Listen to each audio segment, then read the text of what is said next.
د سحر په منځ کې چې سحر مونږ سړی وکړي دا سړی نشید شي تر و تازه شي چست و چالاک شي کومه سستی چې د شیطان د طرفه د په نفس کې وه هغه ختم شي او کوم سړی چې د سحر مونځ ته نه پاڅېږي چې را پاڅېږي بیا به د سترګې داسې سولۍ تر د 12 بجو پورې د بدن سستی نه ختمېږي ځکه په ده باندې شیطان پې د بار دی شیطان ورله غوټې ورکړي دي نبی علیہ السلام فرمایي بخاری شریف کې حدیث ته مسلم کې کله چې انسان وده کېږي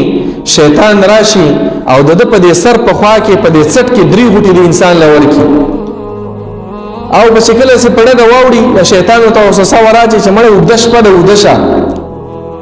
او چې ډیر پاسيږي او د خوب ذکر وی الحمدلله الذي احيانا بعد ما اماتنا نو یو غوټه کولاو شي بهم شیطان وسوسه وراچي چې مړ وسکه خدای پاسيږي او د سو کې بل غوټه کولاو شي فان صلى ان حلت عقده فاصبح نشيطا طيب النفس او چې کله د سحر منځو کې بیا نو د ټول د شیطان د غوټو نه آزاد شي داغه د غلامینا بس تر او تازه چالاک او چست او چالاک داسې را بدل شي او که داسې ونی کې سحر منځه نو اصبح خبيث النفس کسلانا نو دا انسان چې بیا را پاتېږي پلیت